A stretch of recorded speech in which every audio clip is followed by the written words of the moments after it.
Hello दोस्तों, Ashoka IAS में आपका स्वागत है। दोस्तों, हम लोग जो है डेली न्यूज़ कवर करते हैं और हम लोग जो है 22 सितंबर तक की न्यूज़ कवर कर चुके थे और आज हम लोग जो है एक साथ 23 और 24 और साथ में 25, ठीक है, 3 दिनों की न्यूज़ एक साथ कवर करेंगे। और इसका बहुत बड़ा कारण ये है कि हम लोग बीच में न्यूज़ न लाने का, क्योंकि आप लोगों को पता होगा कि बहुत सारे एस्पिरेंट्स यूपी पीसीएस में लगे हैं, तो न्यूज़ जो है डेली नहीं आ पा रही थी, क्योंकि हमारे जो मेंटरशिप में विद्यार्थी आते हैं तो उनको भी काफ़ी समय देना होता था, तो उस कारण जो है समय पर न्यूज़ नहीं आ पा रही थी।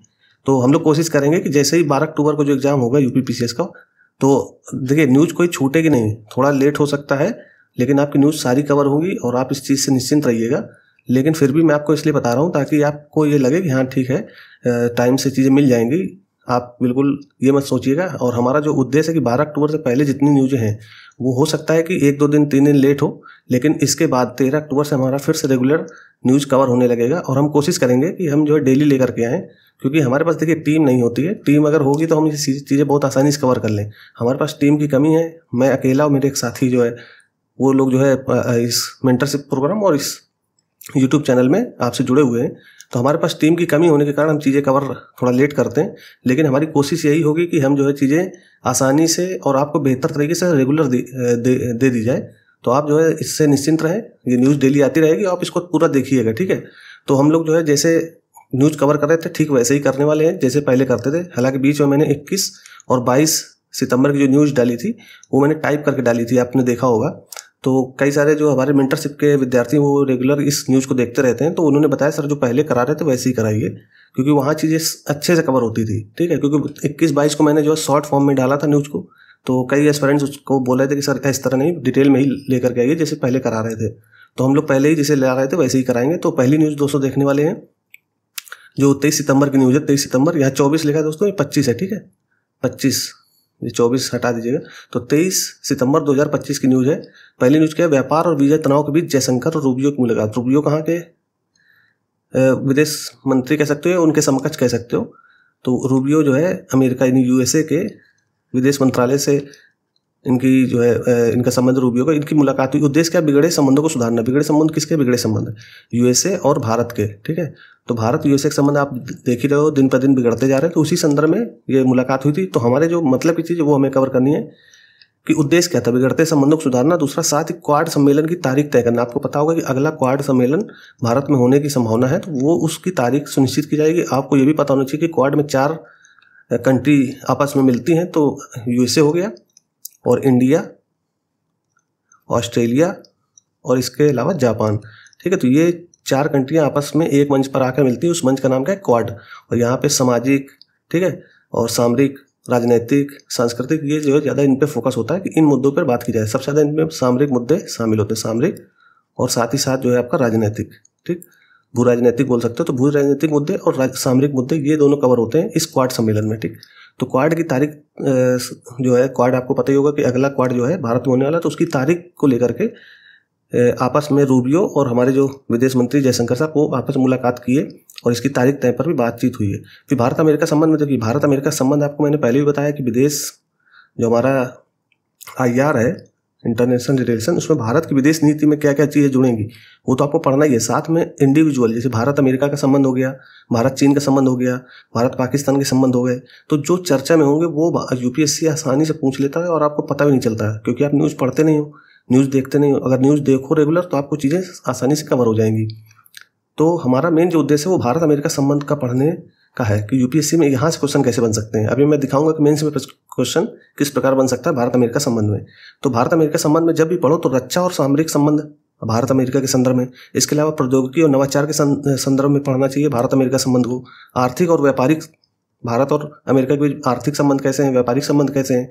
फिर जो है जलवायु परिवर्तन व स्वच्छ ऊर्जा सहयोग, इस पर भी चर्चाएं होती हैं इन्हीं मंचों पर। यानी भारत अमेरिका जब भी संबंध की बात होगी तो जलवायु परिवर्तन जैसे मुद्दा हो गया, स्वच्छ ऊर्जा सहयोग का मुद्दा हो गया, फिर आतंकवाद रोधी और सुरक्षा सहयोग हो गया। तो ये सब चीज़ें आपसे पूछी जाती हैं IR जैसे विषय में, यानी जो हमारा सेकंड पेपर है GS का, वहाँ पे आपको ये चीज़ें कवर करनी चाहिए। GS पेपर सेकंड में जो हमारा IR का मुद्दा है वहाँ पे ये सब चीज़ें कवर करके आप रखो पहले से। तो भारत अमेरिका संबंध में मैंने ये जैसे पॉइंट रख दी, तो आप इनको ध्यान रखो कि रक्षा संबंध, सामरिक संबंध, यानी जो हमारे भारत और अमेरिका के बीच में रक्षा और सामरिक संबंध कैसे हैं, ये भारत अमेरिका से किस तरह का रक्षा संबंध और सामरिक संबंध रखता है। जैसे हमने वहाँ से कुछ फाइटर जेट ले लिए अमेरिका से, तो उनके नाम याद रखो। ठीक है, इसके अलावा प्रौद्योगिकी नवाचार, आजकल जैसे AI आ गया, ठीक, तो AI के संबंध में ये सब चीज़ें रखनी चाहिए। इसके अलावा आर्थिक और व्यापारिक संबंध आप देख ही रहे हो इस समय बिगड़े हुए।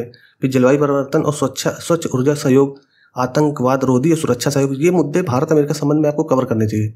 अब देखिए यूपीएससी क्वेश्चन कैसे पूछेगा, देखिए आप प्री में क्वेश्चन बनने का चांस बहुत कम है, लेकिन मेंस में क्वेश्चन अगर आप देखोगे तो इस तरह से देखिए, एक मैंने क्वेश्चन डाला है, इसको आप पढ़ लीजिए कि भारत अमेरिका संबंध पिछले कुछ दशकों में काफ़ी विकसित हुए। आपको पता होगा कि पिछले 2 दशक में आप देखोगे, जब से अटल बिहारी वाजपेयी की सरकार आई थी इंडिया में, तो उसके बाद से भारत अमेरिका संबंध में बहुत अच्छी प्रगति हुई है। ठीक है, तो भारत अमेरिका संबंध पिछले कुछ दशकों में काफ़ी विकसित हुए हैं, जो शीत युद्ध काल के तनावों से परे बहुआयामी रणनीतिक साझेदारी में परिवर्तित हो गए। कहने का मतलब है, जब तक 1990 तक आपको पता होगा कि जो है विश्व 2 ध्रुव में बटा था। एक ध्रुव जो है अमेरिका की तरफ था और दूसरा जो है, इसको USA लिख देता हूँ मैं, USA, और दूसरा रसिया की तरफ था। लेकिन भारत किसी भी जो है पोल की तरफ नहीं झुका, बल्कि भारत ने एक बीच का रास्ता अपनाया। क्या? गुट निरपेक्ष। आपने देखा होगा नेम नॉन अलाइनमेंट मूवमेंट। तो भारत ने कभी भी किसी गुट में शामिल होने का कभी भी इरादा नहीं रखा, हमेशा जो है बीच का रास्ता अपनाया है। तो 1990 के शीत युद्ध के बाद, जब जो है शीत युद्ध समाप्त हुआ है, रूस का कई पार्ट जो है आपने देखा होगा मध्य एशिया के रूप में अलग से आ गया, यहाँ पे कजाकिस्तान वगैरह जैसे देश हैं। तो जब 1990 का दौर खत्म हुआ, उसके बाद से भारत के संदर्भ में क्या संबंध सुधरे हैं, क्या बिगड़े हैं, तो इस संदर्भ में क्वेश्चन आप पढ़ो तो आपको आसानी समझ में आ जाएगा। ठीक है, कि भारत अमेरिका संबंध पिछले कुछ दशकों में काफ़ी विकसित हुए हैं। ठीक है, विकसित हुए हैं, जो शीत युद्ध काल के तनावों से परे, जो शीतकाल का युद्ध था, यानी 1945 से 1990 के बीच का जो दौर था, उससे परे बहुआयामी रणनीतिक साझेदारी में परिवर्तित हो गए। मतलब अब जो क्या हो गया, बहुआयामी रणनीतिक साझेदारी में परिवर्तित हो गए भारत अमेरिका संबंध। ठीक, इस परिवर्तन में योगदान देने वाले प्रमुख कारकों पर चर्चा करते हुए, अब इस परिवर्तन के प्रमुख कारण क्या है, प्रमुख कारक क्या है, वो चर्चा करनी है। साथ ही साथ इनके बीच सहयोग एवं टकराव के वर्तमान क्षेत्रों का विश्लेषण कीजिए। अभी जो आपने देखा होगा टकराव की स्थिति है भारत अमेरिका के बीच में, तो वर्तमान संदर्भ भी यहाँ लिख सकते हो। तो इस तरह के क्वेश्चन यूपीएससी पूछ सकता है, और आपको इस तरह के क्वेश्चन के लिए तैयार रहना चाहिए मेंस के लिए। ठीक है, यूपीएससी मेंस में इस तरह का क्वेश्चन आसानी से पूछेगा, फिर आप जो है समझ नहीं पाओगे कहाँ से आ गया प्रश्न। ठीक है, तो इस तरह के क्वेश्चन के लिए हमेशा तैयार रहो। ठीक, तो आपको ये चीज़ समझ में आ गई होगी भारत अमेरिका संबंध के बारे में। ठीक, आगे चलते हैं। आगे जो दोस्तों न्यूज़ है हमारी, आपने देखा होगा कि असम के बोडोलैंड क्षेत्रीय परिषद चुनाव हुए हैं। आपने अगर असम वाला क्षेत्र देखा तो वहाँ पे क्षेत्रीय परिषद है, क्षेत्रीय परिषद।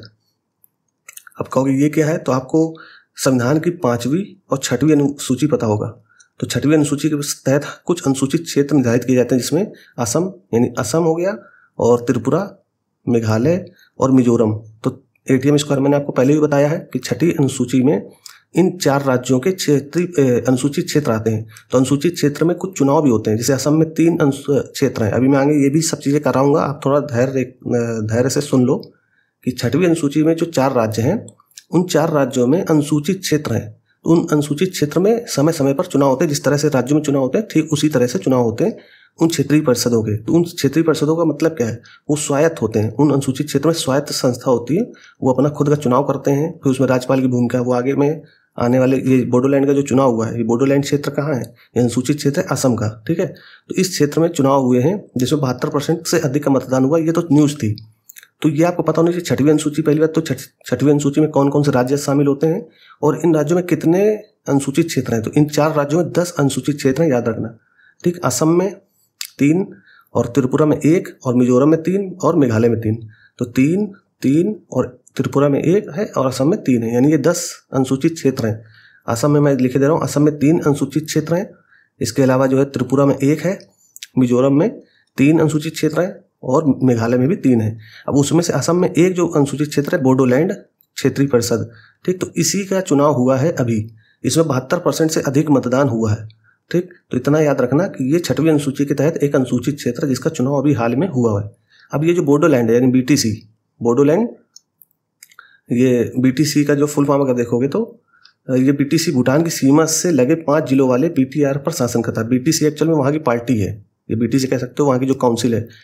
ठीक है, बोडोलैंड टेरिटरी काउंसिल करके, तो वो शासन कहाँ करती है, BTR वाले क्षेत्र में जो भूटान से लगा हुआ। अभी मैं मैपिंग दिखाऊंगा आपको, तो आपको इसको मैपिंग से समझना है कि बोडोलैंड है कहाँ पे। ठीक है, तो ये मैप देखो आप कि बोडोलैंड का क्षेत्र है कहाँ। अगर आप असम का जो है मैप देखोगे, ये मैप लगा है, तो इस असम में ये वाला जो क्षेत्र रेड कलर में, यही है बोडोलैंड क्षेत्र। इसमें 5 जिले आते हैं असम के, जिसमें से यहाँ पे मैंने लिख दिया यहाँ 5 जिले। एक तो जैसे देखो कोक राजड़ है, फिर चिरांग है, उदलगुरी है, ठीक है, ये बक्सा है, इसी बगल गुवाहाटी है, तो गुवाहाटी तो अलग हो गया है। एक राज्य यहाँ पे भी है इधर जो पश्चिम बंगाल वाले एरिया में लग जाता है, ठीक। तो वो ये बोडोलैंड क्षेत्र याद रखना, इसमें 5 जिले आते हैं असम के, ठीक। अभी आगे मैं ये सब चीज़ें कवर कराऊंगा विस्तार से, ये बोडोलैंड अभी और है आगे, ठीक है। 27-28 शायद सितंबर वाली न्यूज़ में है, तो उसमें सारी चीज़ें कवर हो जाएंगी। तो बिल्कुल ये मत सोचिएगा कि आधी चीज़ें करा दी आधी नहीं कराई। थोड़ा ये समझ लो कि बोडोलैंड का चुनाव हुआ है। बोडोलैंड है क्या? एक अनुसूचित क्षेत्र है, ठीक। अनुसूचित क्षेत्र है किसके तहत? अनुसूची 6 के तहत, जो अनुसूचियाँ दी गई हैं ना संविधान में, उसी के तहत अनुसूची 6, ठीक। शेड्यूल 6 आपने देखा होगा। एक तो 5 है, शेड्यूल 5 में क्या अनुसूचित क्षेत्र है, यानी ये असम, त्रिपुरा, मेघालय और मिजोरम को छोड़ करके जितने राज्य बचे उनमें से जो राज्य में कुछ अनुसूचित क्षेत्रों में वो 5वीं अनुसूची के तहत रखे जाएंगे। अब आप लक्ष्मीकांत में जाकर के अनुसूची 5 और अनुसूची 6 पढ़ो जाकर के, यानी अनुसूचित क्षेत्र पढ़ना है जो 5वीं और 6वीं अनुसूची में दी गई है। अगर आप लक्ष्मीकांत नई वाली ले रखे हो तो 355 पेज नंबर आप खोल लेना, 355 पेज नंबर में ये मिल जाएगा, अगर नई एडिशन आपने ली है अभी, ठीक है। तो 355 वाले पेज नंबर पे आपको यही अनुसूचियाँ मिल जाएंगी, तो वहाँ से आप इसको कवर करो। और ये भी देखना जाकर के 5वीं अनुसूची और 6वीं अनुसूची में अंतर क्यों है, मतलब असम, त्रिपुरा, मेघालय, मिजोरम को अलग क्यों रखा गया है। ये आपके यूपीएससी में बहुत ज़्यादा इंपॉर्टेंट हो जाता है और इस समय चर्चा में है, तो बहुत ज़्यादा पूछने के चांस हैं इसके। और मैं आपको दावे के साथ कह सकता हूँ 2026 में इससे संबंधित एक क्वेश्चन आप देखोगे। क्यों? क्योंकि अभी अनुसूची 6 की मांग लद्दाख भी कर रहा है, अनुसूची 6 की मांग जो है लद्दाख भी कर रहा है, तो वहाँ भी आप इसकी चर्चा देखोगे लद्दाख की, ठीक है। तो इसलिए इसको अच्छे से पढ़िएगा जाके। 355 पेज नंबर है लक्ष्मीकांत का, जो नई एडिशन है उसकी मैं बात कर रहा हूँ, वहाँ पे आप जाकर के पढ़ो और इसको अपने जो है पॉलिटी वाले सेशन में इंपॉर्टेंट में शामिल कर लेना इस बार। अगर जो लोग 2026 का एग्जाम दे रहे हैं उसको इंपॉर्टेंट में शामिल कर लीजिएगा, ठीक। आगे चलते हैं। आई थिंक आप जो है ये सब चीज़ें समझ गए होंगे, फिर आगे हम लोग और कवर करेंगे इसके बारे में, ठीक है। मैंने जहाँ तक कोशिश की कि सारी चीज़ें बता दी हैं, फिर भी जो चीज़ छूटी है वो आगे हम लोग कवर कर लेंगे। आगे चलते हैं। ये न्यूज़ दोस्तों छोटी सी न्यूज़ थी, लेकिन हमारे मतलब की कुछ चीज़ें हैं, अभी मैं बताता हूँ क्या है। उत्तर प्रदेश सरकार ने राज्य में जाति आधारित राजनीतिक रैलियों पर रोक लगाने का आदेश जारी किया है। अभी हाल ही में उत्तर प्रदेश सरकार ने राजनीतिक रैलियों में जो जाति आधारित रैलियाँ होती हैं, ठीक है, जाति आधारित रैलियाँ होती है। अभी देखा होगा कि भारतीय राजनीति में जाति जो है बहुत ज़्यादा चर्चा में रहती है कि इस जाति के लोग हमारे राजनीतिक पार्टी से जुड़े हैं, तो ये थोड़ा सा पॉजिटिव अगर फॉर्म में देखोगे तो सही कदम होता है। क्यों? क्योंकि अभी हाल ही में इलाहाबाद हाईकोर्ट द्वारा जारी निर्देश पर, अभी हाईकोर्ट ने भी, इलाहाबाद का हाईकोर्ट उसने भी बोला था कि इस तरह की रैलियाँ या इस तरह के जो आंदोलन या इस तरह के जो है कार्यक्रम होते हैं उस पर रोक लगनी चाहिए, ठीक है। तो उसी निर्देश का पालन करते हुए उत्तर प्रदेश के मुखिया यानी चीफ मिनिस्टर ने एक आदेश निकाला है कि राजनीतिक पार्टियां जो जाति आधारित होती हैं उनको बैन किया जाएगा, ठीक। फिर ये इसलिए जारी किया गया क्योंकि इलाहाबाद हाईकोर्ट ने निर्देश जारी किए थे। अब इसमें देखो उदाहरण के रूप में आप इसको लिख सकते हो, कहाँ पे? जहाँ पे आप जीएस पेपर 1 देखोगे, जीएस पेपर 1 में सामाजिक, ये भारतीय समाज जो है हमारा सब्जेक्ट भारतीय समाज, उसमें एक टॉपिक है भारतीय जातियाँ, या कह सकते हो जाति आधारित भारतीय विविधता में जाति भी है ना, तो जाति, इसमें इस तरह के उदाहरण आप लिख सकते हो कि जाति को समाप्त करने या जाति जैसी राजनीतियों को कम करने के लिए क्या क्या किए जा सकते हैं। तो इस तरह का आप उदाहरण लिख करके वहाँ पे अपने उत्तर को सेटिस्फाई कर सकते हो, ताकि जो परीक्षक होगा आपके उत्तर से संतुष्ट हो जाए। तो इस तरह के आप उदाहरण लिख करके वहाँ पर अपने उत्तर को प्रभावी बना सकते हो, ठीक है। तो आगे चलते हैं। ये कुछ न्यूज़ खास नहीं थी, केवल मैंने उदाहरण के रूप में आपको ये न्यूज़ डाल दी ताकि आपको ये उदाहरण रहे याद, तो कहीं भी संदर्भ आएगा तो आप इसको लिख सकते हो, ठीक।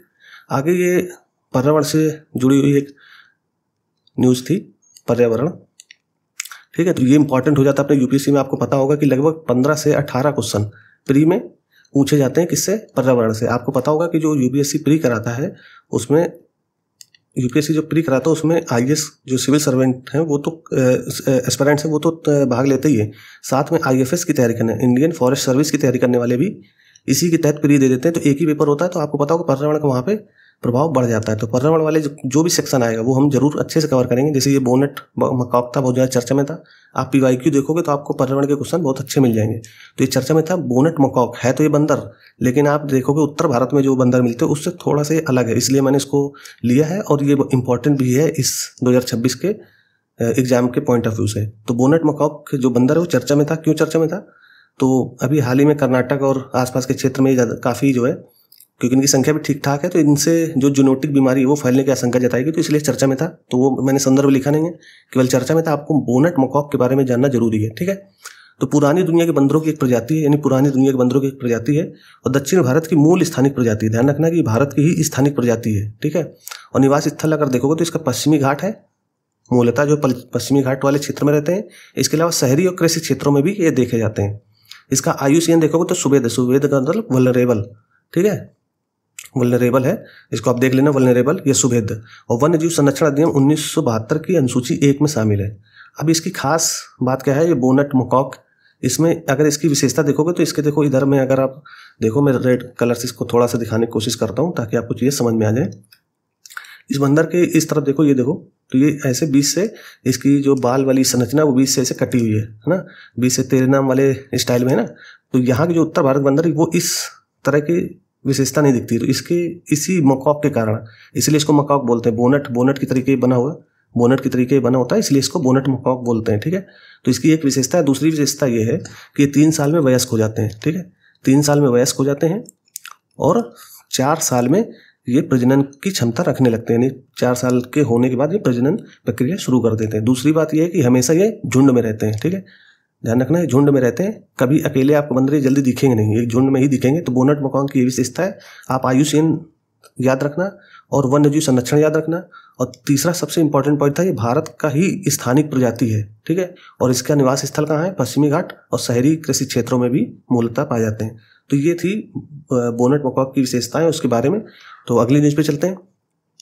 जो 5वीं न्यूज़ है उसमें सुप्रीम कोर्ट के जज ने कहा है कि अब समय आ गया कि मानहानि को अपराध की श्रेणी से बाहर कर दिया जाए। अब जैसे कई बार होता है ना कि मानहानि के जो व्यक्तिगत मामले होते हैं वो भी जो है सुप्रीम कोर्ट में बहुत ज़्यादा पहुंच रहे हैं। तो सुप्रीम कोर्ट ने कहा कि इससे समाज का तो कोई नुकसान होता नहीं है। व्यक्तिगत, जैसे मान लीजिए किसी ने टिप्पणी करी किसी व्यक्ति के खिलाफ, मान लीजिए एक ये व्यक्ति B, ठीक है, एक व्यक्ति A है, इस A ने इस B के खिलाफ कोई टिप्पणी कर दी।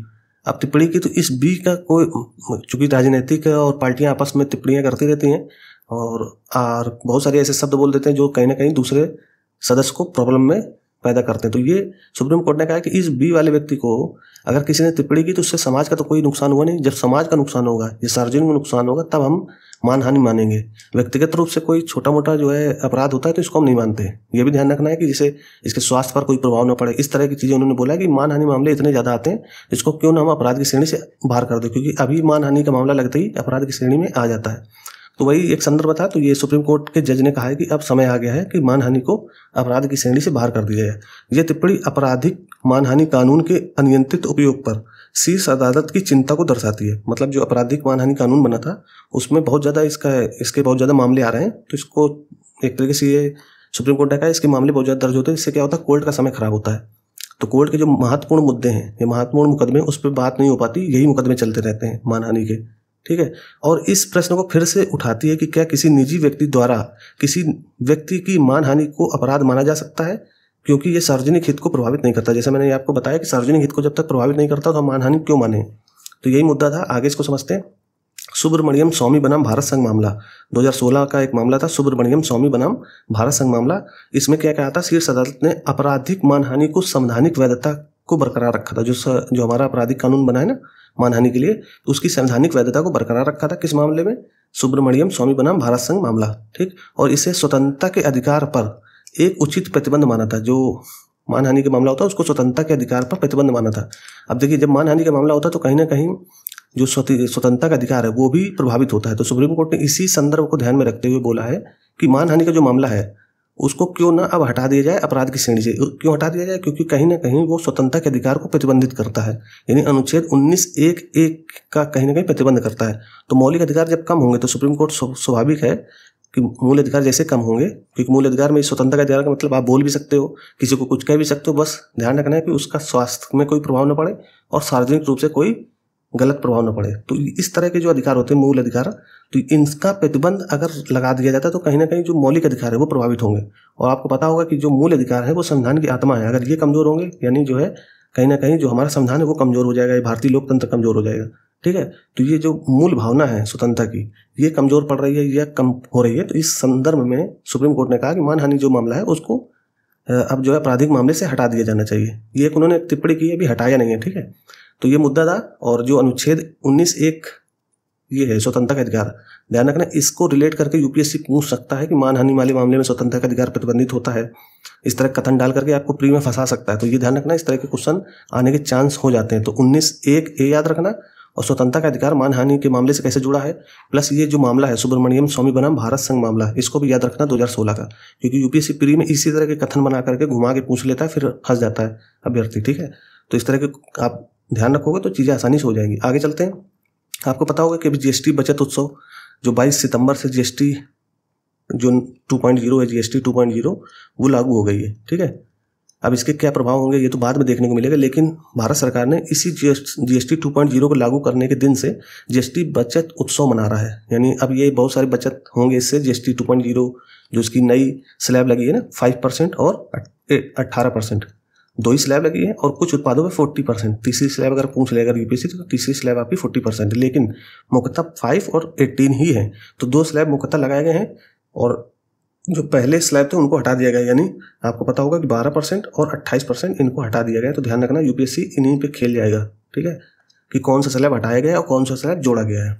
ठीक, तो जीएसटी बचत उत्सव ध्यान रखना, और इसके संदर्भ में मैंने आपको जीएसटी काउंसिल वगैरह सारी बता रखी है। आप पीछे की न्यूज़ देखोगे, सारी चीज़ें आपकी कवर हो जाएंगी। ठीक, आगे चलते हैं। न्यूज़ 7 में भारतीय नौसेना अपना अब तक का सबसे बड़ा जहाज निर्माण कार्यक्रम चला रही है। आपको पता होगा कि अभी हाल ही में भारत सरकार ने क्या किया है कि भारतीय नौसेना में बहुत ज़्यादा जो है पैसा दे रही है, कि ताकि हमारा जो समुद्री नौसेना है वो मजबूत हो। और आपको ये भी पता होगा कि जो भारतीय नौसेना उससे 10 साल पहले यानी 2015 में अपने 10 साल कार्यक्रम के लिए पैसा दिया था कि 10 साल तक हम लोग क्या क्या करने वाले, उसका भी हाल ही में समापन हुआ है। तो अब नई जो हमारी नीति होगी समुद्र के लिए या नौसेना के लिए, उसके लिए फिर से परियोजना ये निर्माण कार्यक्रम शुरू होंगे। उसी संदर्भ में ये न्यूज़ थी। तो इसको समझते हैं कि भारतीय नौसेना अपना अब तक का सबसे बड़ा जहाज निर्माण कार्यक्रम चला रही है, जिसके तहत वर्तमान में भारतीय शिपयार्डों में, आपको पता होगा मुंबई हो गया, कोलकाता शिपयार्ड हो गया, यहाँ पे जहाज बनाए जाते हैं। ठीक है, तो भारतीय शिपयार्डों में 54 जहाज निर्माण के विभिन्न चरणों में है। मतलब कहने का कि 54 जहाज निर्माण अभी तो निर्माणाधीन है। इसके अलावा हम 200 और बनाने वाले हैं जहाज अगले 1-2 साल 4 साल में। ठीक है, तो ये अभी जो कार्यक्रम है अभी तक का सबसे बड़ा कार्यक्रम है निर्माण के तौर पे। तो भारतीय नौसेना अपना जहाज कार्यक्रम चला रही है, जहाज निर्माण कार्यक्रम। यानी हम लोग स्वदेशी की तरफ बढ़ रहे हैं। अभी तक जैसे हम दूसरे देश पर निर्भर रहते थे कि दूसरा देश जैसे रूस हो गया या अमेरिका हो गया, इनसे हम टेक्नोलॉजी लेते थे या इनसे अपना जहाज खरीदते थे। आपने देखा होगा INS विक्रमादित्य कहाँ का बना है। ठीक है, ये सब हमने रूस की टेक्नोलॉजी से ही चीज़ें ली हैं। तो अब हम लोग स्वदेशी कार्यक्रम चला रहे हैं, जिसके तहत हम अपना खुद का जहाज निर्माण करेंगे। उसमें से आपने देखा होगा कि INS तवांग, मैंने आपको बताया था INS तवांग या तवान है करके, तवांग लास्ट INS जहाज है जो विदेश का बना हुआ है। अब जितने जहाज बनेंगे भविष्य में वो सारे भारतीय जहाज होंगे, यानी स्वदेशी होंगे। और आपको पता ही होगा कि भारतीय प्रधानमंत्री लगातार जो है बोल रहे हैं कि हमें स्वदेशी की तरफ बढ़ना चाहिए। जब से अमेरिका ने 50% टैरिफ लगाया है, तब से प्रधानमंत्री और हमारे जो देश के अन्य विदेश मंत्री वगैरह हैं, ये लोग रेगुलर बोल रहे हैं कि स्वदेशी की तरफ हमें चलना चाहिए, अपना आत्मनिर्भर ही बनना चाहिए। क्योंकि कई बार देश क्या होता है कि कई सारे प्रतिबंध लगा देता है, फिर भारत किसी पर निर्भर रहता है तो उसको बहुत सारी समस्या होती है। तो हम आत्मनिर्भर की तरफ बढ़ रहे हैं। तो उसी का एक चरण के रूप में देखोगे तो भारतीय नौसेना ने अपना खुद का निर्माण कार्यक्रम चला रखा है, सबसे बड़ा कार्यक्रम है अभी तक का। ठीक, फिर ये पहल जो निर्माण कार्यक्रम है, ये पहल भारत की दीर्घकालिक समुद्री रणनीति का केंद्र है, जिसका उद्देश्य राष्ट्रीय हितों की रक्षा करना है।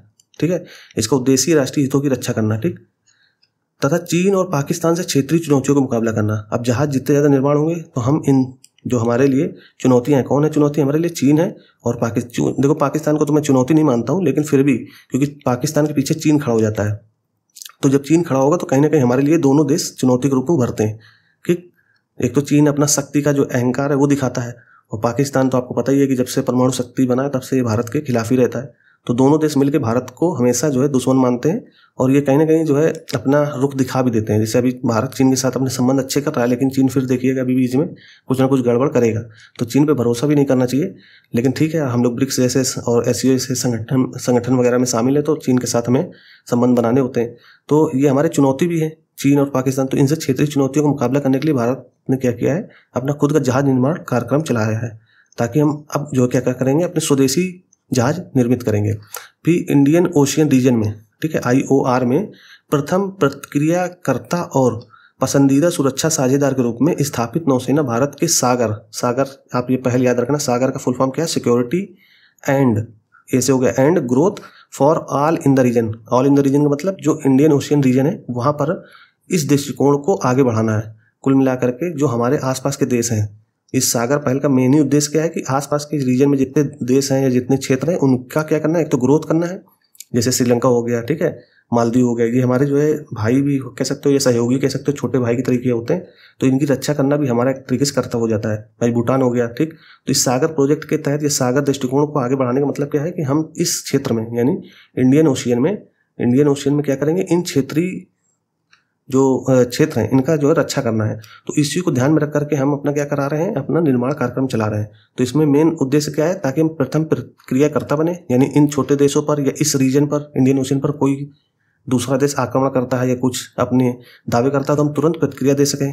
जब जहाज होंगे हमारे पास INS जैसे, तो अभी तो हम प्रतिक्रिया दे पाएंगे, ठीक है। और दूसरा, पसंदीदा सुरक्षा साझेदार बनना, इसके रूप में स्थापित नौसेना को, मतलब इसी 2 दृष्टिकोणों को स्थापित करना है नौसेना के द्वारा, और सागर जैसा दृष्टिकोण आगे बढ़ाना है। सागर का सिक्योरिटी यानी यहाँ की सुरक्षा, और ग्रोथ यानी यहाँ का विकास, और इस रीजन के विकास और सिक्योरिटी के लिए हम जो है अपना निर्माण कार्यक्रम चला रहे हैं, ठीक है।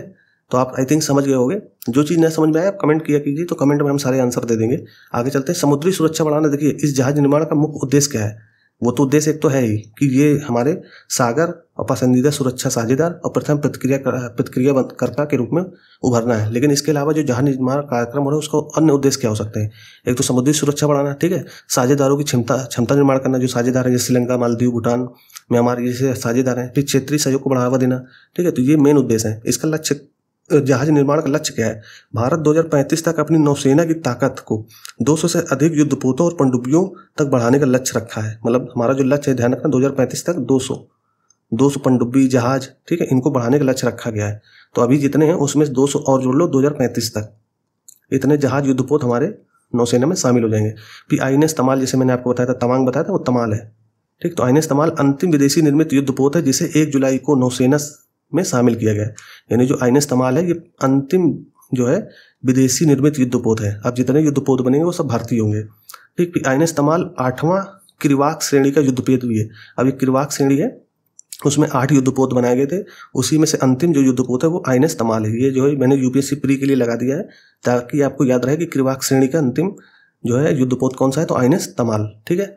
आगे चलते हैं न्यूज़ 8 में, ठीक। नौसेना प्रमुख संबंधों को बढ़ावा देने के लिए श्रीलंका की 4 दिवसीय यात्रा शुरू की है। किसने की है, नौसेना प्रमुख, जो हमारे द्विवेदी जी है ना, नौसेना प्रमुख, उन्होंने अपनी 4 दिवसीय यात्रा प्रारंभ की श्रीलंका में। तो ये क्या करने वाले हैं कि यहाँ पे अपने समकक्ष से मिलेंगे, और यहाँ का जो मैंने आपको बताया कि सागर जैसा कार्यक्रम जो भारतीय नौसेना का कार्यक्रम है, सुरक्षा यानी security and growth all for in the region, ठीक है, इंडियन ओशियन में, तो अपने साथी साझेदार को उनको भी मनाना होता है या इनसे बात भी करनी होती है। तो इसके लिए 4 दिवसीय दौरे पर कौन गए हैं, नौसेना प्रमुख। अब इसके अलावा जो नौसेना है, भारतीय नौसेना है और श्रीलंकाई नौसेना, वो किन किन मंचों पे आपस में भाग लेती है। तो एक मंच, तो ये कह सकते हो, एक अभ्यास क्या है, हिंद महासागर नौसेना संगोष्ठी नाम से। फिर एक गैले वार्ता जहाँ पे भारतीय और श्रीलंका नौसेना मिलती है। तीसरा जो है मंच है मिलन, ये सब याद रखिएगा, मिलन, गैले वार्ता, हिंद महासागर नौसेना संगोष्ठी। ऐसे पूछ लेगा UPSC के किससे संबंधित है, ठीक है। तो भारतीय और श्रीलंका 2 लोग आपस में किन किन मंचों में मिलते हैं, तो पहला जो मंच है वो हिंद महासागर नौसेना संगोष्ठी नाम से है, ठीक। दूसरा जो है गैले वार्ता के नाम से है। तीसरा मिलन है। चौथा गोवा समुद्री सम्मेलन है। और 5वां जो है कोलंबो सुरक्षा सम्मेलन है। तो यहाँ पे क्या कहते हैं, इन्हीं मंचों पर दोनों नौसेनाएं भाग लेती रहती हैं आपस में। तो ये आप मंच याद रखना कौन कौन से हैं, मैंने आपको यहाँ पे लिख दिया है, एक बार आप जो है पॉज करके देख लो, और या तो फिर से पीछे जा करके सुनो कि हिंद महासागर नौसेना संगोष्ठी, गैले वार्ता, मिलन, गोवा समुद्री सम्मेलन, फिर कोलंबो सुरक्षा सम्मेलन। तो ये नाम आपको याद रहने चाहिए जहाँ पे श्रीलंका और भारतीय नौसेना आपस में मिलती हैं या आपस में भाग लेती हैं, ठीक है। आगे चलते हैं। 9वीं न्यूज़ थी केंद्रीय प्रदूषण। ये बहुत ज़्यादा इंपॉर्टेंट न्यूज़ है, ये बहुत ज़्यादा इंपॉर्टेंट है। मैंने आपको पहले भी बताया कि जो इंपॉर्टेंट होगा मैं उसको अच्छे से कवर करूँगा। तो पहले से आप समझ लो कि ये इंपॉर्टेंट न्यूज़ है और UPSC 2026 से पूछे जाने की बहुत ज़्यादा संभावना है।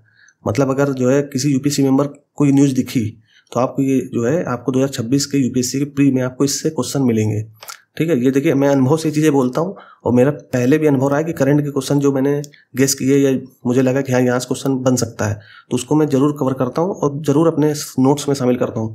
मैंने 5-6 साल के अपने जो पढ़ाई का दौर रहा है UPSC में, मैंने करंट के क्वेश्चन कभी छोड़े नहीं जल्दी, और करंट के क्वेश्चन अक्सर जो है वहीं से आते हैं जहाँ से मैं सोचता हूँ। शुरू के 1-2 साल मुझे समझ में नहीं आया, लेकिन जैसे PYQ देखना शुरू किया तो मेरे 5-6 साल का जो करियर है UPSC में उसमें PYQ जब देखना शुरू किया तो करंट के जो भावी क्वेश्चन बनने हैं वो बनते ही बनते हैं, तो मेरा एक्सपीरियंस है, आप लोग यूज कर लो इसको। तो केंद्रीय प्रदूषण नियंत्रण बोर्ड यानी CPCB, याद रखना ये बोर्ड है, सेंट्रल पोल्यूशन कंट्रोल बोर्ड, इनके द्वारा जो है एक रिपोर्ट जारी की गई है। तो बहुत ज़्यादा इंपॉर्टेंट रिपोर्ट है, तो उसको ध्यान से सुनिए ताकि आपको चीज़ें समझ में आ जाए। यहाँ मैं हटा देता हूँ ताकि आपको क्लियरली सब चीज़ें समझ में आ जाए। ठीक, तो केंद्रीय प्रदूषण नियंत्रण बोर्ड यानी CPCB द्वारा जारी एक रिपोर्ट के अनुसार भारतीय नदियों में स्नान के लिए अनुपयुक्त स्थानों की संख्या 2022 में 815 से 2023 में 807 हो गई। यानी जो नदियां हैं उनमें जो नहाने का स्थान है, जैसे मान लीजिए गंगा नदी है, अब गंगा नदी में एक स्थान हरिद्वार है जहाँ पे नहाया जा सकता है, एक स्थान मान लीजिए जो है इलाहाबाद संगम है, एक स्थान जो है मान लीजिए पटना वाले क्षेत्र में है, एक स्थान कलकत्ता वाले क्षेत्र में। तो इस गंगा नदी में कितने स्थान हो गए? 4 हो गए। तो इस तरह से एक नदी में 5 स्थान हो सकते हैं, 6 स्थान हो सकते हैं, तो इसको समझाना। ठीक है, तो ये स्थान थे 2022 में कितने स्थान थे? 815 स्थान थे जहाँ पे स्नान किया जा सकता था। लेकिन 2023 में अब कितने स्थान हो गए? 807। ठीक है, तो ये ऐसे स्थान है जहाँ पे ये नहाने के लिए अनुपयुक्त हैं। यहाँ पे देखो लिखा होगा उपयुक्त नहीं है, अनुपयुक्त है, मतलब यहाँ पे नहाना मतलब स्वास्थ्य के लिए हानिकारक हो सकता है। तो एक सुधार तो दिखता है कि 815 थे 2022 में, अब 807 हो गए। यानी हमारे 8 स्थल या 8 ऐसे स्थान जहाँ पर नहाना अब सुरक्षित है स्वास्थ्य के लिए। तो ध्यान रखना कुछ सुधार हुआ है। अब UPSC ऐसे ही क्वेश्चन बनाएगा कि CPCB के अनुसार भारतीय नदियों में स्थान जो नहाने योग्य थे वो जो है घट गए हैं, ये बढ़ गए हैं, ये नहाने योग्य अनुपयुक्त स्थान घट गए हैं। तो इस तरह से क्वेश्चन बनाया जा सकता है। ठीक, तो अनुपयुक्त स्थान घटे इसका मतलब सुधार हुआ है, सुधार हुआ है लेकिन मामूली सुधार है। ठीक है, ये सुधार मामूली है। ठीक, CPCB द्वारा प्रत्येक 2 वर्ष में, अब ये देखो याद रखना 2 वर्ष में, प्रत्येक 2 वर्ष के अंतराल में ये रिपोर्ट प्रकाशित की जाती है। तो CPCB आपको पता होगा CPCB कब बना था, अभी सब मैं कवर करूंगा। ठीक है, आप थोड़ा धैर्य रख के इसको सुन लीजिए। तो CPCB हर 2 वर्ष में एक रिपोर्ट जारी करती है जिसमें वो इस तरह के आंकड़े प्रस्तुत करती है। फिर आगे क्या बोला, इस तरह के सर्वेक्षण रिपोर्ट में CPCB विशेष रूप से भारत की नदियों की जैविक ऑक्सीजन मांग यानी जो है BOD, बायोलॉजिकल ऑक्सीजन डिमांड, ये UPSC पूछ चुका है पहले भी और अब पूछने की फिर से संभावना बनी रहेगी। ठीक, तो इस तरह के सर्वेक्षण रिपोर्ट में CPCB विशेष रूप से भारत की नदियों की जैविक ऑक्सीजन मांग नामक एक मानक का मापन करती है, यानी BOD का मापन करती है। कौन? CPCB। ठीक है, BOD का मापन करती है। तो इसका मतलब क्या BOD का समझते हैं। BOD क्या है? BOD पानी में घुले कार्बनिक पदार्थों का प्रतिनिधि है। यानी BOD का मतलब क्या है कि जो पानी में घुले कार्बनिक पदार्थ हैं उसको बताता है कि BOD का मतलब अगर आप इंग्लिश में देखो तो बायोलॉजिकल ऑक्सीजन डिमांड है। तो पानी में ऑक्सीजन की डिमांड क्या है वो इसको बताता है BOD। तो BOD एक तरीके से क्या है? पानी में घुले कार्बनिक पदार्थों का प्रतिनिधि है। BOD कम होने का अर्थ है नदी स्वस्थ है। अगर BOD कम है, अब BOD कितनी कम होनी चाहिए अभी समझते हैं। 3 मिलीग्राम प्रति लीटर, 3 मिलीग्राम प्रति लीटर से अधिक BOD बढ़ते प्रदूषण का संकेत है। अगर 3 मिलीग्राम से ज़्यादा है प्रति लीटर में, तो ये समझ लीजिए कि वहाँ का पानी या वहाँ की नदी प्रदूषित है। ठीक है, ये संकेत बताता है। अगर 3 मिलीग्राम से कम है तो वहाँ की नदी को हम कहेंगे स्वच्छ है, साफ है। और इस तरह की नदियों में नहाना स्वास्थ्य के लिए हानिकारक है। अगर 3 मिलीग्राम से अधिक BOD है तो ऐसी नदियों में नहाना नहीं चाहिए, वो स्वास्थ्य के लिए हानिकारक होता है। तो वही इसी BOD को नाप करके 807 स्थान बताए गए हैं। पहले कितने थे? 815। ठीक, तो 815 की जगह अब 807 हो गए, यानी 8 ऐसे स्थान स्वच्छ हो गए। तो कुल मिलाकर के मामूली सुधार हुआ है, लेकिन अभी भी 807 स्थान ऐसे हैं। ठीक है, अब आगे एक और जो है टर्मिनोलॉजी है, इसको समझ लीजिए PRS यानी पोल्यूटेड रिवर स्ट्रेच। अब इसको समझते हैं ये है क्या। आपने BOD समझ लिया होगा, अब इसको समझते हैं। एक ही नदी में मानदंड से अधिक 2 लगातार स्थानों को, यानी एक ही नदी है उसमें एक ही नदी, मान लीजिए ये नदी है। ठीक, एक ही नदी में मानदंड से अधिक 2 लगातार स्थानों को प्रदूषित नदी खंड यानी PRS के रूप में गिना जाता है। यानी एक जो स्थान ये है, एक स्थान ये है, इन दोनों को मिलाकर के बोलेंगे PRS। ठीक, तो एक ही नदी में मानदंड से अधिक 2 लगातार स्थानों को, मानदंड का मतलब 3 मिलीग्राम से, यहाँ भी 3 मिलीग्राम था और यहाँ भी 3 मिलीग्राम था। ठीक है, अब इन दोनों को मिलाकर बोलेंगे PRS। यानी एक स्थान तो BOD में फेल हो गया तो ये स्थान आने लायक नहीं है। एक लगातार और स्थान आ जाए, इस नदी में मान लीजिए 5 स्थान थे, लेकिन इन 2 लगातार 3 कह सकते हो, ये 3 में नहाने की समस्या है। जैसे गंगा नदी में ये चीज़ है, तो ये बोलेंगे 3 क्या है? ये PRS है, पोल्यूटेड रिवर स्ट्रेच। 2 लगातार स्थानों को प्रदूषित नदी खंड के रूप में गिना जाता है। अब इसको और स्पष्ट हो जाएगा, आप ऐसे समझो कि 2023 में 271 नदियों में 296 PRS थे। ठीक है, मतलब 2 स्थान को एक स्थान माना जाएगा। तो एक तो ये हो गया, मान लो BOD वाले 2, ये BOD थे। अब इन दोनों को मिला करके क्या बोलेंगे? PRS यानी पोल्यूटेड रिवर स्ट्रेच।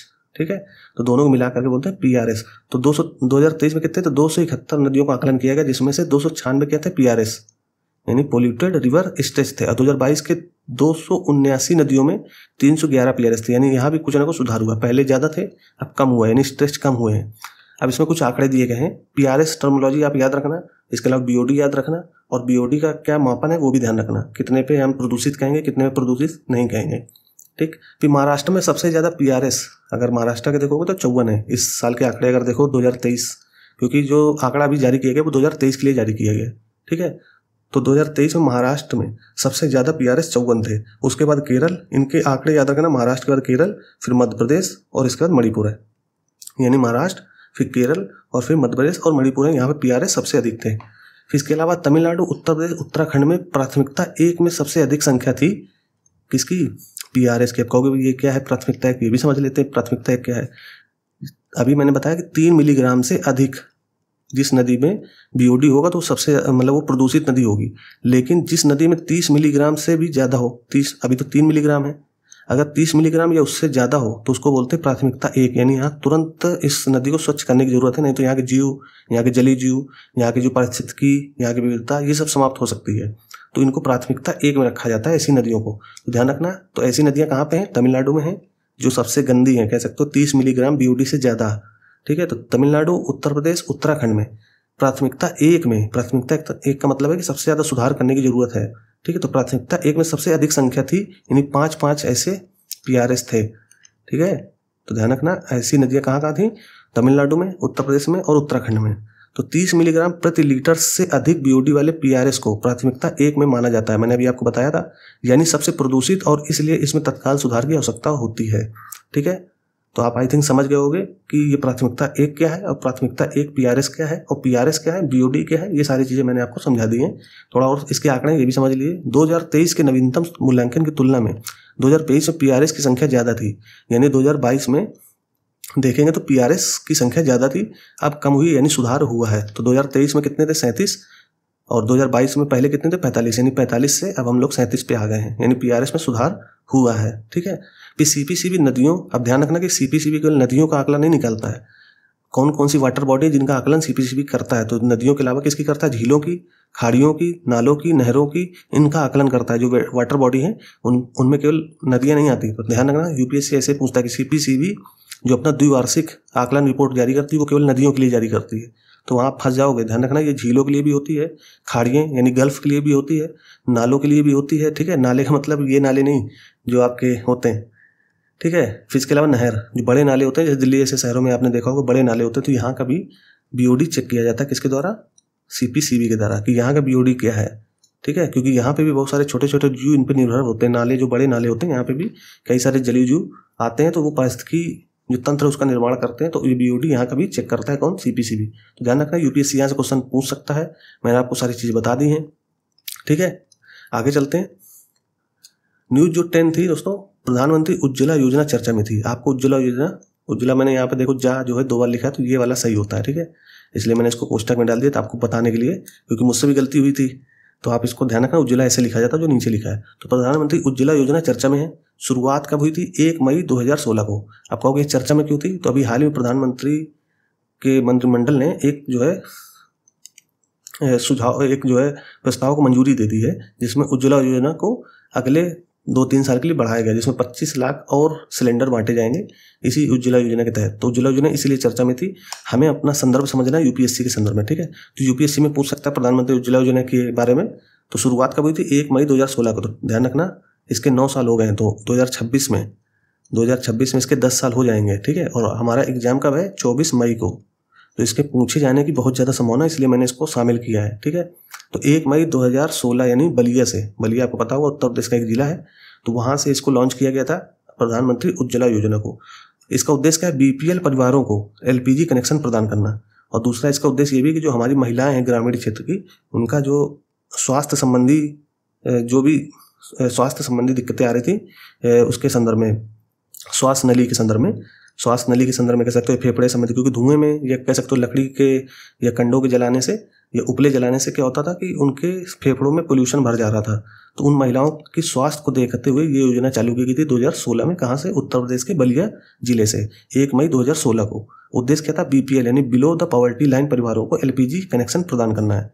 ठीक, तो ये इसका उद्देश्य था। मंत्रालय ध्यान रखना पेट्रोलियम मंत्रालय है, ऊर्जा मंत्रालय मत लगा देना। ठीक, और इसका एक उद्देश्य और था स्वास्थ्य पर पड़ने वाले प्रभावों को कम करना। तो प्रभाव किस पे पड़ेगा? महिलाओं पे, तो उसको कम करना इसका एक अतिरिक्त उद्देश्य था। मतलब ये उद्देश्य मैंने लिख दिया। प्लस महिला सशक्तिकरण को बढ़ावा देना। ध्यान रखना उज्ज्वला योजना का एक उद्देश्य और है महिला सशक्तिकरण को बढ़ावा देना।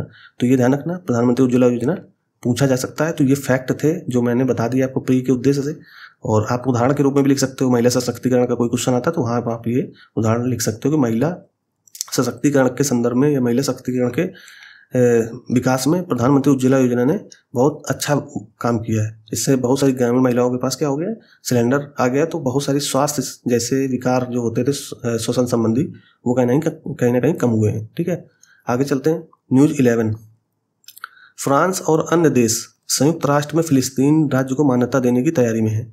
आपको पता होगा कि जो है फ्रांस और अन्य जो यूरोपीय देश हैं उन्होंने फिलिस्तीन राज्य को मान्यता दे रहे हैं। यानी जो फिलिस्तीन का मामला था, मैंने आपको पहले भी कवर किया है इसका मैप वगैरह। अगर आप मैप देखना चाहो तो मैं मैप एक बार दिखा देता हूँ। ये वाला मुद्दा, ये है फिलिस्तीन। आपको पता होगा ये गाजा वाला पार्ट है और इधर वेस्ट बैंक है, इन्हीं को मिला करके फिलिस्तीन कहते हैं। ठीक है, तो ये मुद्दा काफ़ी चर्चा में था। इसका इतिहास हम लोग डिटेल में पढ़ेंगे किसी दिन। इसके लिए मैं अलग से वीडियो ले आऊँगा कि 1948 की क्या घटनाक्रम थी। ठीक है, 1948 से फिर 1967, 1970 का मुद्दा। ठीक है, तो ये बहुत लंबी कहानी इतिहास से अगर देखोगे तो इसको हम बाद में कवर कर लेंगे फिलिस्तीन को। लेकिन हमारा जो अभी पार्ट है कि फिलिस्तीन क्यों चर्चा में, क्योंकि हाल ही में क्या हुआ है कि फिलिस्तीन जो पार्ट है उसको फ्रांस और यूरोपीय देशों ने क्या किया है कि राज्य का एक मान्यता देने के लिए प्रस्ताव रखा है। कहाँ पे? संयुक्त राष्ट्र महासभा की बैठक में। ठीक, तो ध्यान रखना यही एक चर्चा था, इसीलिए मैंने इसको शामिल कर दिया। तो फिलिस्तीन का मुद्दा ये था कि इसको एक राज्य का दर्जा दिया जा सकता है, किसके द्वारा? फ्रांस और यूरोपीय देशों के द्वारा। ठीक, इसकी आप मैपिंग देख लेना और कुछ इसमें खास नहीं है। अगली जो न्यूज़ है दोस्तों एडिटोरियल से संबंधित है। मैंने आपको एक एडिटोरियल शेयर किया था टेलीग्राम में अपने, जिसमें मैंने दिखा था प्राथमिक स्वास्थ्य केंद्र। ठीक, तो प्राथमिक स्वास्थ्य केंद्र के जो डॉक्टर होते हैं, स्वास्थ्य केंद्र, ठीक, प्राथमिक स्वास्थ्य केंद्र आपको पता ही होगा ग्रामीण क्षेत्र में होते हैं। तो इनमें जो डॉक्टर होते हैं ग्रामीण क्षेत्र में, या कह सकते हो जो पंचायती क्षेत्र होते हैं, वहाँ पे जो है जो प्राथमिक स्वास्थ्य केंद्र के डॉक्टर होते हैं उनकी भूमिका बहुत ज़्यादा इंपॉर्टेंट होती है। तो उसी संदर्भ में ये पूरा जो है लेख था, द हिंदू एडिटोरियल था। PSC doctors a case where the caregivers need care, यानी पीएससी के डॉक्टर ऐसा मामला जहाँ देखभाल करने वालों को देखभाल की जरूरत हो। तो पीएससी के डॉक्टरों की क्या भूमिका होती है किसमें? ग्रामीण स्वास्थ्य में, या इसके अलावा ग्रामीण स्वास्थ्य के अलावा अन्य किसी कार्यक्रम में क्या क्या भूमिका होती है, वो सारी चीज़ें इसमें कवर की गई थी। तो आप इसको पढ़ना, इस पूरे एडिटोरियल को मैंने इसका हिंदी अनुवाद करके टेलीग्राम चैनल में डाल दिया है। और इसका लिंक आपको नीचे डिस्क्रिप्शन में मिल जाएगा टेलीग्राम का। अगर आप नॉर्मल देखना चाहो तो ऐसे देख लो कि ये हमारा जो है टेलीग्राम चैनल अशोक IAS के नाम से है। ठीक है, इसको आप आसानी सर्च करोगे तो ये वाला लोगो मिल जाएगा आपको। ठीक, अगर आप ऐसे ये सर्च कर लेना अशोका_IAS तो आपको आसानी से टेलीग्राम में मिल जाएगा। यहाँ पे अगर आप देखोगे तो हमने ये डेली हम कोई ना कोई एडिटोरियल इसमें डालते रहते हैं। अब डेली का मतलब ये नहीं कि डेली हम डालते रहें, क्योंकि कुछ एडिटोरियल आपके यूपीएससी के अकॉर्डिंग नहीं होते, मतलब पॉलिटिकल होते हैं या फिर उनकी जानकारी यूपीएससी की होती नहीं है, वो राजनीतिक होते हैं, तो वो मैं नहीं डालता हूँ। नहीं तो मैं डेली से ये प्राथमिक स्वास्थ्य केंद्र मैंने डाला था यहाँ पे, तो इसको आप जरूर देख लो जाकर के। इसके अलावा मैंने फिलिस्तीन का मुद्दा यहाँ पे डाला हुआ है, जो अभी फिलिस्तीन की चर्चा कर रहा था, इसको पढ़ लेना आप। ठीक, क्योंकि काफ़ी चर्चा में है। इसके अलावा भारत के 8 अंतर्राष्ट्रीय सीमा राज्य, ये इकोनॉमी से रिलेटेड पूरा एडिटोरियल था, बहुत इंपॉर्टेंट। इसके अलावा डेली मैं इस पर एडिटोरियल डालता रहता हूँ। अभी मैंने 2-3 एडिटोरियल डाले हैं, तो आप डेली इसको देखोगे तो इसमें डेली एडिटोरियल आपको आते रहेंगे। और कभी कभी नहीं आएंगे तो इसका मतलब ये समझ लीजिएगा कि उस दिन का एडिटोरियल महत्वपूर्ण नहीं था, इसलिए नहीं डाला गया। ठीक है, आगे चलते हैं। जो अगली हमारी न्यूज़ है 24 सितंबर की, क्योंकि हमारा 23 सितंबर की न्यूज़ थी, काफ़ी थी इंपॉर्टेंट न्यूज़ थी, इसलिए मैंने सारे कवर किए। 24 वाले में कम न्यूज़ है, इसलिए मैंने इसके 2-3 न्यूज़ लिए हैं, देख लीजिए आप आसानी से। न्यूज़ 1 में है 24 सितंबर की जो न्यूज़ है कि यूएसए के राष्ट्रपति ने, यूएसए मतलब अमेरिका के राष्ट्रपति ने यूएन महासभा को संबोधित करते हुए कहा कि चीन और भारत रूसी तेल की खरीद जारी रखकर यूक्रेन युद्ध चला ना, उसके प्राथमिक वित्त पोषक है। मतलब एक तरीके से इन्होंने यूएन महासभा, जो 80वां महासभा चल रहा है ना, 80वां सत्र, आपको पता होगा जिस तरह संसद चलती है ठीक उसी तरीके यूएन महासभा चलती है। यूएन महासभा जिस तरह हमारे भारत में संसद चलती है ठीक उसी तरीके के सत्र महासभा कहाँ होते हैं, यूएन में, ये प्रतिवर्ष होते हैं, ठीक है। तो इसका 80वां सत्र अभी चल रहा है कहाँ पे, न्यूयॉर्क में। न्यूयॉर्क यानी यूएन महासभा का 80वां सत्र न्यूयॉर्क में चल रहा है। तो उसी को संबोधित करते हुए किसने बोला है, अमेरिकी राष्ट्रपति ने बोला है कि जो रूस का तेल खरीद कर भारत और चीन ये क्या कर रहे हैं, यूक्रेन का जो युद्ध है इसको वित्त पोषित कर रहे हैं रूस के लिए, ठीक। इसके अलावा उन्होंने ये भी बोला कि जो नाटो देश है, नाटो देशों ने भी रूसी ऊर्जा, जो रूस की ऊर्जा उत्पादों पर बहुत अधिक रोक लाइन लगाई। आपको पता होगा कि रूस से जो ऊर्जा का निर्यात होता है तो बहुत सारे यूरोपीय देशों में भी होता है। तो यूरोपीय जो देश हैं जो नाटो में शामिल हैं, ठीक, नाटो आपको पता ही होगा, जो देश नाटो में शामिल है वो भी रूस को बहुत ज़्यादा प्रतिबंध नहीं लगा रहे हैं। तो उस संदर्भ में भी यूएसए के जो राष्ट्रपति उन्होंने बोला है कि ये ऐसे देश हैं जो कहीं ना कहीं यूक्रेन युद्ध को वित्त पोषित कर रहे हैं रूस के संदर्भ में, ठीक है। यानी रूस को पैसा पहुंचा रहे हैं क्योंकि उसका हम जो है कहीं ना कहीं माल खरीद रहे हैं या उनका जो प्रोडक्ट खरीद रहे हैं, तो उनके पास पैसा पहुंच रहा है, तो वो पैसा कहाँ लगा रहा है, युद्ध में, ठीक है। तो अब देखो ट्रम्प साहब तो उल्टा सीधा बोलते रहते हैं, इनको अभी पता नहीं कि हमारी जो विदेश नीति है संप्रभुता पर निर्भर करती है। हम किसी का अधीन थोड़ी नहीं, जहाँ पे हमारा हित होगा वहीं हम जुड़ेंगे, ठीक है। तो संप्रभुता का हम ध्यान रखते हैं विदेश नीति में, ठीक। ये क्वेश्चन पूछा जा सकता है भारत अमेरिका संबंध में भी कि कहीं ना कहीं जो भारतीय विदेश नीति की संप्रभुता है वो कहीं ना कहीं पीछे हो गई है, कुछ इस तरह से घुमा के पूछ लिया तो आप जो है फंस जाओगे। तो मेंस के संदर्भ में इस तरह के उदाहरण याद रखना, ठीक। अब ये न्यूज़ थी, इसको आप समझ लो कि नाटो जैसे चर्चा में तो नाटो पढ़ लो जाकर के।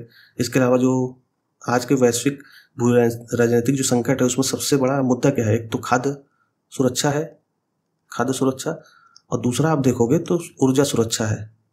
ऊर्जा सुरक्षा क्यों है, क्योंकि आपको पता होगा कि जो प्राकृतिक हमारे पास ईंधन है, ये प्राकृतिक जैविक ईंधन है, वो धीरे धीरे समाप्त हो रहे हैं।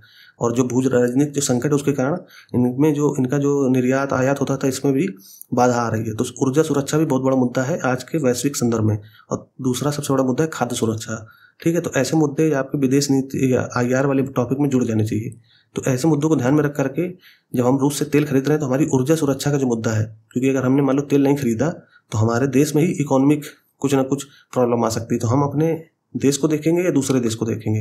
तो इस ऐसी स्थिति में हम लोग जो है क्या करते हैं, अपने देश की प्राथमिकता देखते हैं, हमारे देश की प्राथमिकता क्या है, ठीक है। हम यूक्रेन युद्ध देखेंगे तो हमारे देश के लोग भूखे मर सकते हैं। अब कहोगे कैसे मर सकते हैं, मान लीजिए हमने तेल खरीदना बंद कर दिया, किससे, रूस से। अब रूस चूंकि हमको सस्ता तेल देता है तो हमारी सारी अर्थव्यवस्थाएं ठीक चल रही हैं, हमने तेल खरीदना बंद कर दिया या कम कर दिया, तो इससे क्या होगा, बहुत सारे जो कंपनियां हैं वो बंद हो जाएंगी।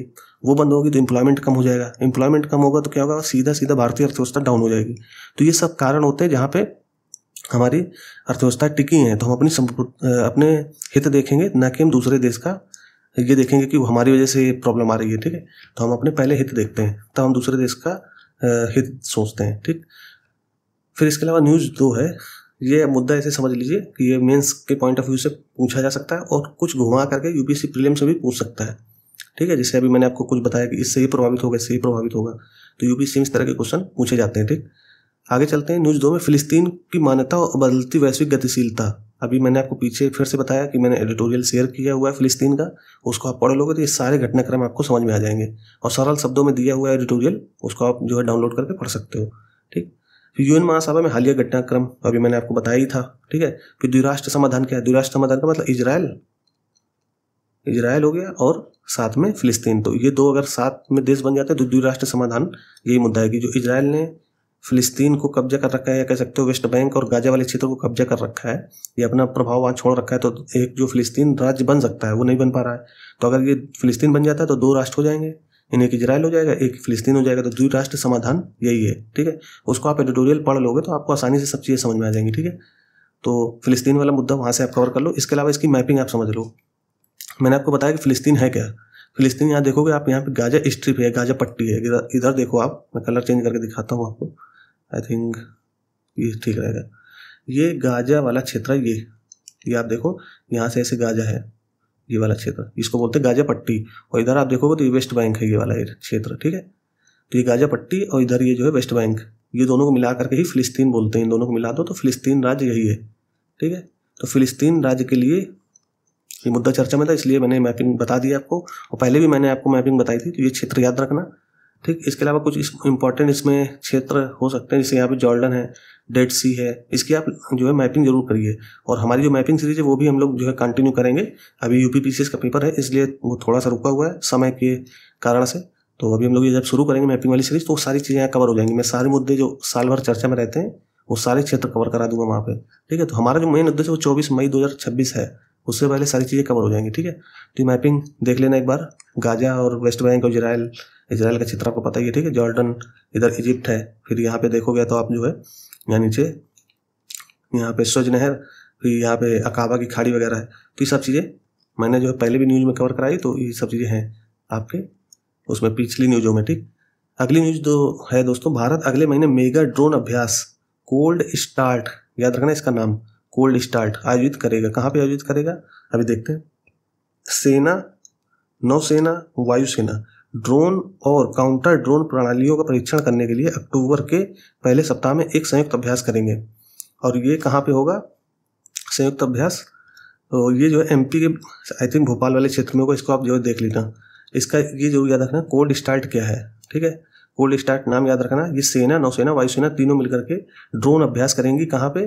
भोपाल वाले क्षेत्र में या इंदौर वाले क्षेत्र में। इसको आप कंफर्म कर लीजिएगा एक बार देख करके। आप ये डालोगे कोल्ड स्टार्ट आ जाएगा। ठीक है, तो कोल्ड स्टार्ट वाले क्षेत्र में एक अभ्यास करें, कोल्ड स्टार्ट नामक जो है अभ्यास करेंगे, ड्रोन अभ्यास, मेगा ड्रोन अभ्यास। ये अभी अक्टूबर महीने में हो जाएगा। ठीक है, तो इसका नाम याद रखना कोल्ड स्टार्ट, इसलिए मैंने रख दिया। हो सकता है यूपीएससी प्रीलिम्स में पूछ ले कि कोल्ड स्टार्ट क्या है या कोल्ड स्टार्ट चर्चा में तक क्या है। तो ड्रोन अभ्यास है तीनों सेनाओं का। ये भी पूछ सकता है यूपीएससी की, इसमें केवल आर्मी और नेवी ही शामिल हुई थी, वायुसेना शामिल नहीं हुआ। तो तीनों मिल करके ड्रोन अभ्यास करेंगे। ठीक है, तो इसमें ड्रोन के साथ साथ काउंटर ड्रोन, मान लीजिए कोई दुश्मन देश उसने जो ड्रोन भेजे तो हम उस ड्रोन को कैसे रोक सकते हैं। ठीक है, तो वो सारी चीज़ें यहाँ अभ्यास की जाएंगी। आगे चलते हैं 25 सितंबर की न्यूज़ में। 25 सितंबर की न्यूज़ क्या है? एक पहली न्यूज़ है, केंद्र शासित प्रदेश लद्दाख के लेह शहर हिंसा। तो लेह शहर का जो हिंसा वाला घटनाक्रम है वो आपको पता ही होगा कि लद्दाख में 6वीं अनुसूची के तहत मांग की जा रही। मैंने अभी आपको बोडोलैंड का क्षेत्र बताया था, तो उसी तरीके लद्दाख में 6वीं अनुसूची की मांग की जा रही है। 6वीं अनुसूची की मांग की जा रही है। 6वीं अनुसूची जो भारतीय संविधान की 6वीं अनुसूची है। ठीक है, इसके अलावा क्या मांग की जा रही है कि हमको एक राज्य का दर्जा दिया जाए। अभी ये क्या है? यूटी है, यानी यूनियन टेरिटरी है। ठीक है, तो इसको राज्य के दर्जा की मांग के लिए और 6वीं अनुसूची की मांग के लिए वहाँ के जो एक सामाजिक कार्यकर्ता हैं वांगचुंग, ठीक है, वो काफ़ी दिनों से भूख हड़ताल में भी बैठे हुए थे। तो वहाँ पे कई सारे जो वहाँ के जनता है वो केंद्र सरकार से काफ़ी नाराज होकर के काफ़ी हिंसा कर दी। वहाँ पे बीजेपी के कार्यालय वगैरह में आग वगैरह लगा दी थी।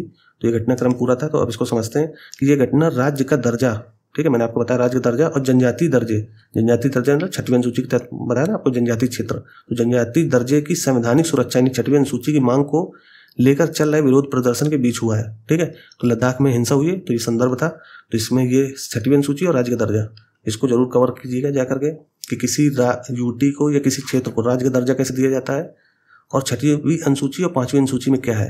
मैंने आपको बताया लक्ष्मीकांत 355 पेज नंबर नई एडिशन में पढ़ लो जाकर के। ठीक, न्यूज़ 2 क्या थी? विदेश मंत्री ने कहा है वैश्विक दक्षिण यानी जो ग्लोबल साउथ है उसको मिलकर काम करना चाहिए। आपको पता होगा कि भारत ग्लोबल साउथ को साथ में ला रहा है। अभी क्यों ला रहा है? क्योंकि इनके हित और हमारे हित एक जैसे हैं। ठीक है, भारत ने यूएन महासभा से इतर 20 समान विचारधारा वाले देशों की बैठक की मेजबानी की है। जो 20 समान विचारधारा वाले देश हैं, जिसे हमारे हित जैसे हैं, जो हमारे हित हैं वही ये 20 समान विचारधारा वाले देश भी इसमें शामिल हो जाते हैं। ठीक है, तो विदेश मंत्री ने कहा है कि बहुपक्षवाद की अवधारणा पर हमला हो रहा है। मतलब बहुपक्षवाद का मतलब, क्योंकि कई सारे देश चाहते हैं कि 2 ध्रुवी या एक ध्रुवी पूरा विश्व बन जाए। तो जो बहुपक्षवाद वाले यानी जिनके पास डाइवर्सिटी है उनका वो लोग विरोध करते हैं। जैसे मान लो भारत है, ठीक है, भारत क्या करता है? रूस से भी संबंध बनाए हुए है, अमेरिका भी से संबंध बनाया है, ठीक है, ईरान से अलग संबंध बनाया है। तो कई सारे देश कहते हैं भारत से कि आप ईरान और रूस से संबंध मत बनाइए। जैसे यूएसए लगातार भारत को चेतावनी देता रहा है कि आप रूस से अपने जो तेल खरीदते हो वो बंद कीजिए। तो इस तरह की जो बहुपक्षवाद है, भारत बहुपक्षतावाद है, इनका जो है विरोध करता है कौन? जो यूएसए जैसे देश है। तो विदेश मंत्री ने कहा कि बहुपक्षतावाद की अवधारणा पर हमला हो रहा है, जबकि वैश्विक दक्षिण के देश यूएन जैसे अंतर्राष्ट्रीय संगठनों से और अधिक सहयोग की मांग कर रहे हैं। मतलब यूएन में इनकी आवाज़ बननी चाहिए ग्लोबल साउथ की। ठीक है, तो ये चर्चा में था, तो मैंने बता दिया आपको। न्यूज़ 3 क्या है? चुनाव आयोग ने मतदाता नाम जोड़ने, हटाने और सुधार के लिए ई साइन सुविधा शुरू की। ध्यान रखना, ई साइन सुविधा। अभी आपको मैंने बताया था कि चुनाव आयोग बहुत ज़्यादा चर्चा में है, तो आपको भाग 15 पढ़ लेना चाहिए संविधान का। ठीक है, भाग 15 अपनी लक्ष्मीकांत उठाओ, वहाँ पर भाग 15 जाकर के चुनाव आयोग पूरा कवर कर लो जाकर। ठीक है, अब ये ई साइन सुविधा शुरू की है, तो है क्या ये? ईसीआई नेट यानी चुनाव आयोग का जो पोर्टल ईसीआई नेट है, ठीक है, ईसीआई नेट और जो ईसीआई ऐप है यानी इलेक्शन कमीशन ऑफ इंडिया का जो ऐप है, उन दोनों पर ये सुविधा दी जाएगी, ई साइन की सुविधा। तो ध्यान रखना 2025 में चुनाव आयोग ने ई साइन सुविधा शुरू की है। यूपीएससी पूछ सकता है कि 2024 में शुरू की थी, तो इस तरह का कथन अगर आ गया तो उसको गलत मानिएगा, ठीक है। तो यूपीएससी प्री के संदर्भ में हमने इस चीज न्यूज को कवर कर लिया, ठीक। आगे चलते हैं। चौथी न्यूज थी एक राष्ट्र एक चुनाव। एक राष्ट्र एक चुनाव आपको पता होगा 2023 से काफी चर्चा में है, क्योंकि 2023 में इसके लिए एक समिति बनी थी, उच्च स्तरीय समिति, जिसके अध्यक्ष कौन थे? हमारे पूर्व राष्ट्रपति श्री रामनाथ कोविंद जी, ठीक है। तो एक राष्ट्र एक चुनाव के आर्थिक पक्षों की समीक्षा के संयुक्त संसदीय समिति 3 अर्थशास्त्रियों से मुलाकात करेगी। यानी इसके आर्थिक पक्ष क्या होंगे? एक राष्ट्र एक चुनाव, आपको पता होगा जो 2023 में उच्च स्तरीय समिति बनी थी, इसने अपने रिपोर्ट में ये कहा था कि एक राष्ट्र एक चुनाव होना चाहिए, इससे फायदे ही होने हैं, नुकसान कुछ नहीं है। क्यों? क्योंकि उन्होंने एक तर्क दिया कि 1951 से लेकर के, जो 1952-51 में चुनाव हुआ था, वहां से लेकर के 1967 तक सारे राज्यों के चुनाव और जो लोकसभा के चुनाव होता है, आम चुनाव जो होता है, वो एक साथ होते थे, ठीक है। ये पैटर्न 1967 से ही बिगड़ा है। तो जब ये 17-18 सालों तक जो चुनाव एक साथ होते रहे, तब तो कोई नुकसान नहीं हुआ है, तो अब कैसे हो सकता है? तो एक राष्ट्र एक चुनाव तभी इसीलिए ये बोला गया कि एक राष्ट्र एक चुनाव ही होना चाहिए, इससे धन भी बचेगा, समय भी बचेगा, और हमारा जो आर्थिक विकास है और देश का विकास वो तेजी से होगा। ये किसने बोला है? उच्च स्तरीय समिति बनाएगी 2023 में, ठीक। तो अब इसके आर्थिक पक्षों के अध्ययन के लिए, इसके आर्थिक पक्षों की समीक्षा के लिए एक समिति, संयुक्त संसदीय समिति बनी थी, उसने 3 अर्थशास्त्रों से अब मुलाकात करेगी। तो एक राष्ट्र एक चुनाव के लिए वर्ष 2023 में बनी 8 सदस्यीय उच्च स्तरीय समिति, जिसके अध्यक्ष पूर्व राष्ट्रपति श्री रामनाथ कोविंद थे, ने अपनी रिपोर्ट में कहा था कि एक राष्ट्र एक चुनाव देश के लिए लाभदायक होगा, ठीक। आगे चलते हैं। बस इतना ही था, इसमें कुछ खास नहीं था। तो ये जो 3 अर्थशास्त्री हैं, इनसे मुलाकात करेगी, जिसमें अरविंद पनगड़िया जैसे भी अर्थशास्त्री हैं, जिनसे मुलाकात की जाएगी, ठीक है। जो 5वीं न्यूज है, देश भर में स्वास्थ्य की मांग को देखते हुए केंद्र सरकार ने मेडिकल की सीटें बढ़ाने का निर्णय लिया है। केंद्र सरकार ने क्या है कि जो मेडिकल, यानी जो 12th करने के बाद नीट का पेपर देते हैं, तो MBBS के लिए डिग्री मिलती है ना, MBBS की पढ़ाई के लिए, तो उसकी सीटें बढ़ाने के लिए केंद्र सरकार ने मंजूरी प्रदान कर दी है। तो आपको ये पता होना चाहिए, इनमें सीट लगातार बढ़ी है MBBS के लिए। तो 2017-18 में मेडिकल कॉलेज थे 779, और इनमें मेडिकल सीट्स थी लगभग 67,000।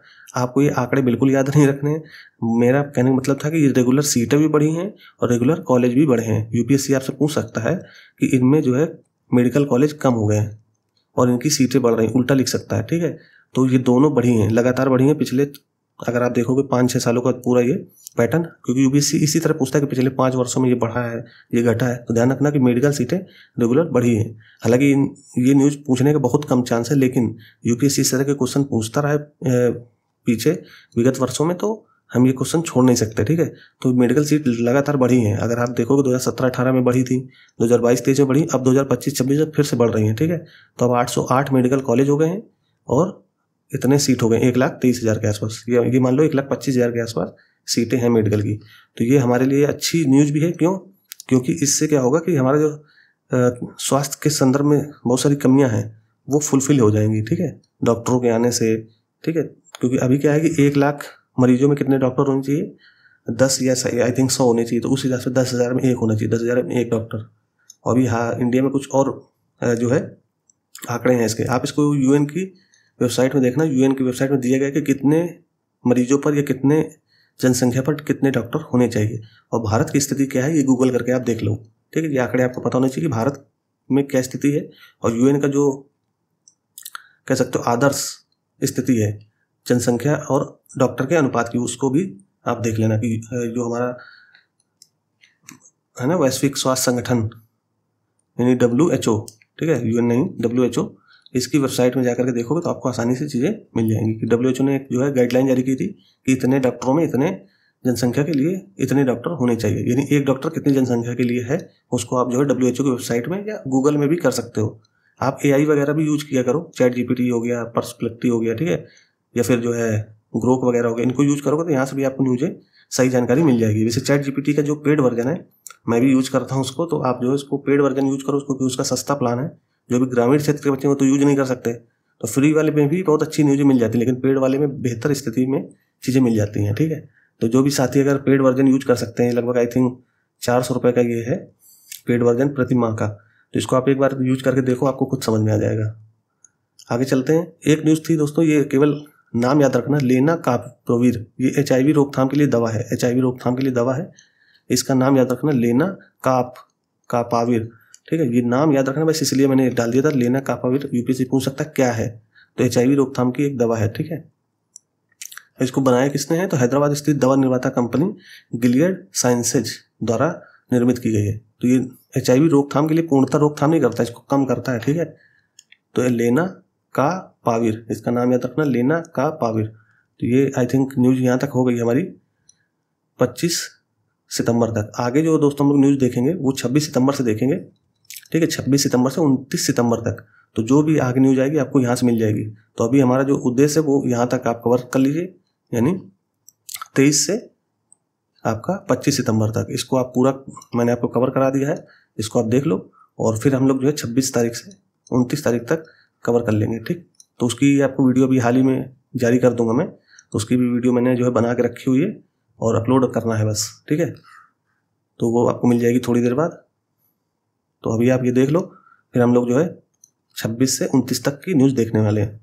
तो 26 में जैसे ये है देखना। अभी आपको ये अग्नि वगैरह भी मैंने कवर किया हुआ है, तो आपको ये न्यूज़ें दिखेंगी, ठीक है।